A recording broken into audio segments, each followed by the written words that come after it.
gente, então, dar continuidade. Vou chamar aqui o Luiz Gustavo, que vai falar sobre elevando a eficiência das elevatórias com bombeamento em linha. Seja bem-vindo, Luiz.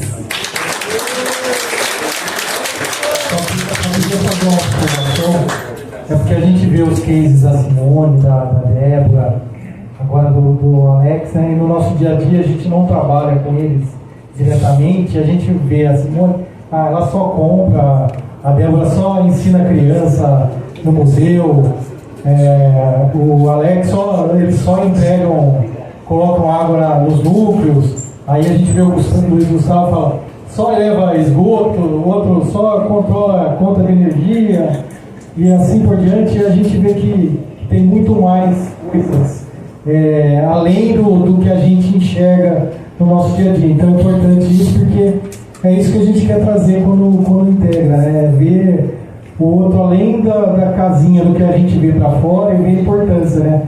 A Débora, quando eu assisti no PNQS lá, a gente fala, a gente pensava que era só um museu, só levar criança na escola. Então, toda uma ciência que eles fizeram para saber quais crianças atingirem, para como otimizar o alcance. Então, tem muito mais coisa que a gente não enxerga no nosso dia a dia, mas que é um serviço realizado pelos outros.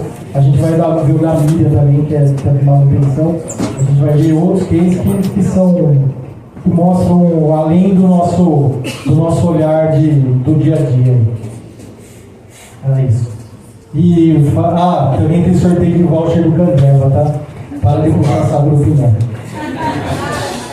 Pessoal, vocês estão lascados, porque eu também gosto de falar. E agora o tempo estou me alertando aqui. Bom dia a todos. E eu quero fazer aqui com vocês um pouco diferente do que eu fiz no PNQF. Aqui nós estamos em casa. O objetivo é outro. Eu quero contar os bastidores que aconteceu para esse trabalho acontecer. Primeiro tem muitas pessoas que participaram, e meu intuito aqui com vocês é motivar vocês a escrever cases para o ano que vem. Na verdade, mostrar que isso é possível, né? Como todos, né? Eu fiz esse trabalho com a ajuda de muitas pessoas. Eu não poderia fazer o que o nosso colega fez, o agradecimento formal nomeando as pessoas, mas tiveram diversas pessoas que enalteceram esse trabalho, ajudaram a construir ele, e foi por causa disso que ele chegou tão alto, eu acredito. Então, eu gostaria de motivá-los com isso. Então, o meu nome é Luiz Gustavo, para quem não me conhece, vou contar rapidamente a minha história aqui dentro da Sanasa. Eu entrei no concurso em 2012, tem mais ou menos 13 anos que eu estou aqui na Sanasa. Eu entrei, a princípio, eu tive minha fase, eu trabalho com esgoto desde então. Eu entrei trabalhando com a Juliana e com o Pedro lá na Ética Capivari, com a Renata, né? Eu fiz minha fase de treinamento lá com eles.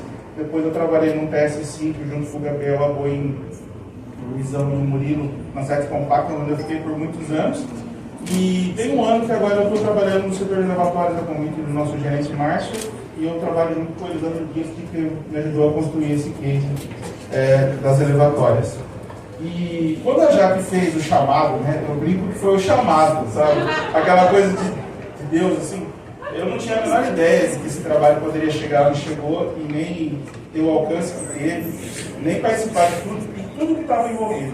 Na verdade, eu e o Elisandro Dias tínhamos um receio, né? Quando a gente falou, mas a gente vai conseguir fazer esse case, mesmo com tanto trabalho, o dia a dia das coisas, mas a gente insistiu, e aí a gente conseguiu construir isso. E é isso que eu queria mostrar para vocês, é que cada um aqui tem um know-how, tem uma prática, tem uma coisa que pode virar um case. E isso tudo, quando você menos esperar, pode acontecer o inevitável que aconteceu comigo, no caso, que foi ser premiado. Bom, falando agora então, nosso trabalho é titulado Elevando as Elevatórias com bombeamento em linha. Só entender aqui como... Então, qual que era o contexto que a gente tinha quando surgiu a ideia das DIFs? Nós tínhamos a imposição do novo marco legal, né, para atender bairros até então que não tinham tratamento de esgoto, e então tinha um satélite IBS em 2020, mais ou menos. Só que lá não tinha terrenos disponíveis para poder construir uma elevatória convencional. E então nós passamos a pesquisar alternativas, o setor de projetos, junto com o setor de operação, começou a pesquisar maneiras de fazer isso acontecer. Fora isso, o setor de elevatórias, não sei o quanto vocês conhecem, mas tem bastante problema com relação à limpeza de cesta, é uma rotina meio pesada no dia a dia do pessoal, isso obriga a gente a ter uma inspeção constante. As elevatórias mais tradicionais que nós temos, hoje nós operamos 124 elevatórias. Dessas 124, 8 são desse tipo de tecnologia que eu vou apresentar, que foi uma inovação que nós estamos trazendo, e as outras são elevatórias tradicionais. Essas elevatórias estão espalhadas no município de Campinas por 3 bases, onde a gente tem essas bases que fazem todo o suporte para o setor de elevatórios. Mas voltando aqui para a questão das DIPs, né, que no caso a gente chama DIP, porque ela é de Direct Inline Pumping, que é bombeamento em linha, né, diretamente a tradução em português. Só me entender. Então esse é o satélite Iris, é uma imagem que vocês podem ver da época de 2020, né? E vocês viram que não tinha terrenos disponíveis, né? Então essa era uma dificuldade que a gente tinha, de implantar uma elevatória nesse tipo de local onde não tinha terreno. E o que a gente buscava então nessa época? A gente buscava uma solução que fosse compacta, que tivesse o mínimo impacto no local onde ela fosse implantada, que ela fosse automatizada. Então, todos esses benefícios foram trazidos com a elevatória em linha. Aí, passando um pouco da estratégia da implementação que aconteceu, né? Primeiro, nós passamos por um piloto, nosso setor de projeto recebeu o projeto inicialmente, de uma DIP, então nós estudamos, implantamos ela no satélite Iris, como foi o primeiro local, e então se comprovou que a tecnologia era viável. E então, aí mudou-se o seguinte: vamos então colocar elevatórias DIP quando houver necessidade. Em função da especificidade da elevatória, é que é escolhido o tipo de elevatória. Aí então o empreendedor ou a sanada adquire os equipamentos, elabora os projetos, né? E aí nós fizemos um monitoramento desses projetos, e conforme eles foram dando certo, principalmente das DIPs, aí nós conseguimos expandir esse modelo. Obrigado. Então, aqui falando do que é o bombeamento em linha, né? Ele é um poço bastante diminuto, um poço seco, onde você não tem todo canalizado, onde você não tem contato com o esgoto, isso evita o H2S, que é um ganho fantástico. Você não tem problema com animais peçonhentos, que é uma outra vantagem, né? Ele é todo automático e elétrico, né? Isso recentemente foi até alvo de uma publicação na revista Hidro, de janeiro de 2025, que fala justamente sobre o bombeamento em linha. Quer dizer que esse tema ele é um tema atual. Ele foi alvo do congresso de 2019 da ABS, né? Onde a Sabesp apresentou as bombas em linha como uma prática de sucesso. Foi lá que a gente se inspirou para poder fazer o nosso curso. Aqui, eu consigo tocar esse vídeo? Gente, não é muito longo. Espera aí, vou voltar aqui.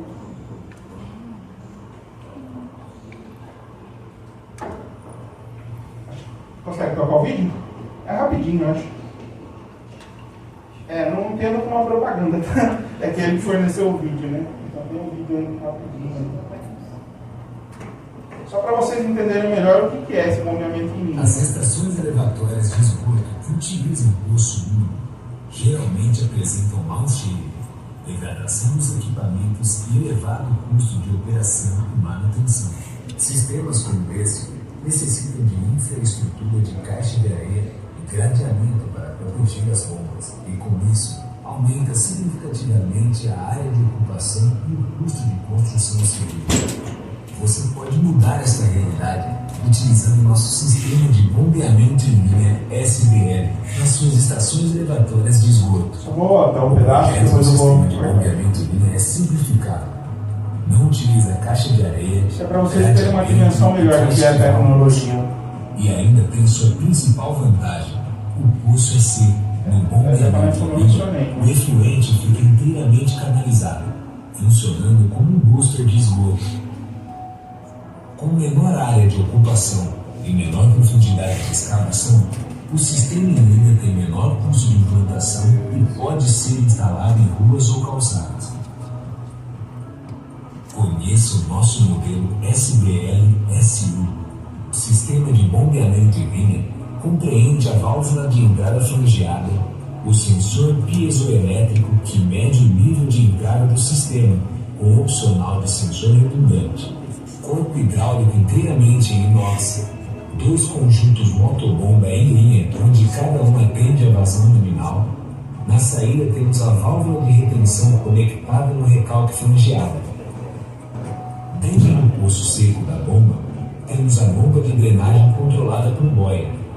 E fora do poço da bomba, temos o painel de acionamento e controle que possibilita o controle 100% automático. Tá bom. Nosso bombeamento contempla um dos... Acho que isso já deu para vocês terem uma boa ideia do que seria a tecnologia. Então, nós implantamos essa tecnologia em 8 elevatórios hoje, né? Vocês estão vendo esse mapa de densidade demográfica, onde vocês veem que é uma região bastante adensada, geralmente onde você tem esses círculos coloridos, é onde estão as elevatórias e as características. Hoje nós atendemos 4 regiões diferentes, nós atendemos mais ou menos 1.500 economias e totalizamos uma vazão de 74 litros por segundo. Nenhuma tecnologia vai ser suficiente se você não treinar as equipes. Tanto é que nós tivemos um treinamento aqui nesse auditório pelo próprio fornecedor, onde vocês estão vendo a foto aqui. Na outra foto, nós visitamos uma fábrica, fizemos um treinamento lá no local, e nós também fizemos treinamentos internos junto com a equipe para engajar o pessoal com essa tecnologia. Não basta só conhecer a tecnologia, a ideia era que o pessoal entendesse e confiasse na tecnologia. Isso também, a gente já está expandindo através de benchmark, nós conseguimos receber algumas visitas técnicas de outros locais, como outras empresas de saneamento, e nós estamos divulgando essa tecnologia e fazendo benchmarking dela. Falando um pouco também, além disso tudo, nós tivemos mais um ganho, que o CCO, a equipe do CCO, eles desenvolveram um aplicativo para a gestão. Você está falando que só tem 5 minutos? Estou lascado. Vamos lá. A equipe do CCO, eles desenvolveram um aplicativo para a inspeção das elevatórias via celular. Isso tornou mais fácil de controlar a nossa prática. Então nós conseguimos controlar ali as inspeções, saber quando foi feita, e no caso eles fizeram também relatórios em dashboards, em Power BI, que trazem informações para o nosso setor de elevatórias, trazendo mais agilidade e dinamismo para a gente controlar o dia a dia do setor de elevatórias. Falando do resultado especificamente, com a bomba DIP, nós conseguimos uma eficiência de 99,9% em 7 das 8 elevatórias. Apenas numa elevatória nós não tivemos um resultado esperado, que era de 90%, onde a gente conseguiu então uma lição aprendida, que foi justamente no Jardim Lisa. O Renan está aqui, sabe bem dessa história aí. O Jardim Lisa, ele era uma região bastante periférica, quase sem infraestrutura, onde chegavam muitos resíduos grandes na elevatória, e com isso causava, mesmo a bomba de tendo, como vocês viram, um sistema que ela destrava, mesmo assim era necessário, ela começou a parar essa bomba, trabalho constantemente por causa dos resíduos. E aí a gente teve uma ideia de fazer um PVA montante com um degrau, e com base nisso, aí então depois que nós implantamos essa melhoria, a disponibilidade do Lisa subiu para 84%, medindo agora em agosto de 2025.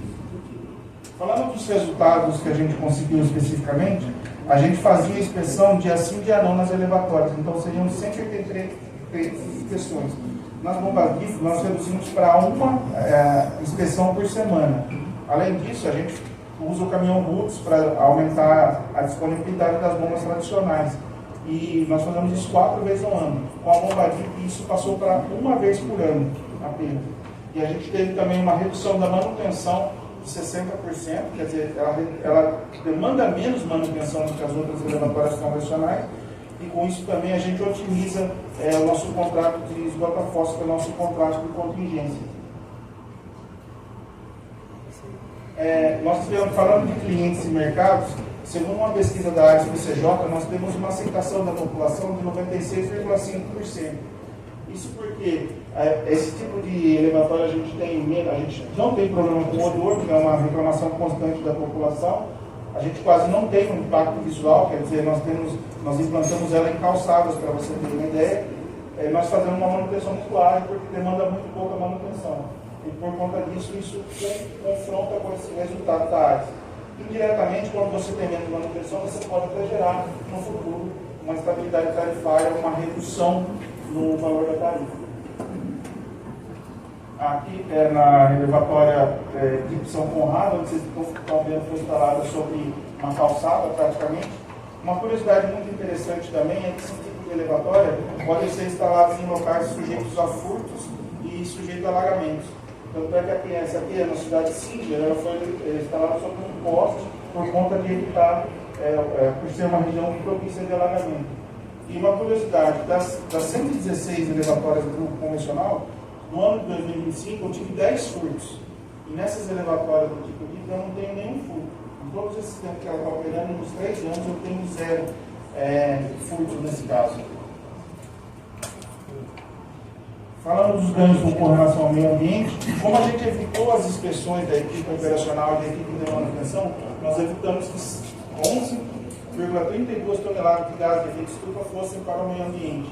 Então nós evitamos dessa forma o dano ao meio ambiente. Nós temos 0 reclamações por causa desse tipo de elevatório. Além disso, também nós aumentamos a confiabilidade da instalação e com isso a gente otimiza o contrato do caminhão de bota-face. E além disso, a gente elimina também ter bombas reservas. Nos elevatórios, comumente, a gente tem bombas reservas para as mais críticas. Isso gera todo aquele problema de compra, de ter uma bomba reserva. No caso, com esse tipo de bomba, a gente não tem esse gasto. E a gente tem uma redução de manutenção também de 60%. Falando do impacto nas pessoas, nós fizemos uma pesquisa interna, onde a gente teve 83,3% de aceitação.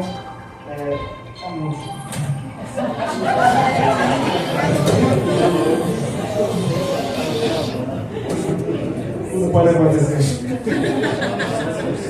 Nós tivemos uma aceitação de 83%, uma redução do gasto de 83%. E o pessoal entendeu que 75%, das 35 pessoas que trabalham diretamente com elevatórios, a gente teve uma melhoria no trabalho. Com isso, a gente também reduziu os acidentes de trabalho e nós tivemos um aumento da eficácia dos treinamentos.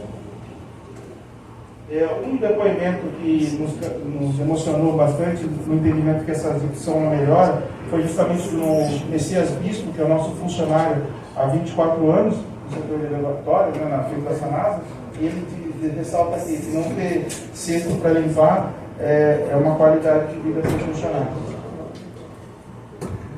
Falando do impacto econômico, que foi uma das coisas que mais chamou a atenção nossa nesse trabalho, nós evitamos o gasto da Sanasa com áreas de R$ 1.200.000. Isso porque, tem terrenos que são super valorizados e você conseguiu fazer isso praticamente numa calçada, ao invés de usar um terreno normal, que uma elevatória tradicional usaria. Nós conseguimos também um ganho no OPEX de até 59% de redução, considerando as elevatórias tradicionais. Devido a todos esses ganhos, a economia com esgota-fossa, a economia com inspeção, a economia com manutenção, isso nos leva a uma economia de 141 mil por ano em cada elevatório. Se vocês multiplicarem pelas 8, vocês vão chegar no mesmo valor que eu, que é de 1.135.000 de economia no projeto por ano. Então, resumindo os dados, nós temos um ganho econômico de em torno de 1.100.000, nós temos um ganho ambiental de 11,32 toneladas, nós temos a aceitação da população de 96,5%, e isso tudo confirma a nossa governança, até pelos prêmios que a gente está ganhando no primeiro lugar no Prata Brasil. Eu queria só agradecer a vocês, eu finalizo aqui. Eu gostaria só de deixar uma mensagem, do Isaac Newton. Isaac Newton disse, se eu pude enxergar mais longe foi porque eu subi no ombro de gigantes. Esses são os dois gigantes das elevatórias que levaram esse queijo tão alto. Muito obrigado.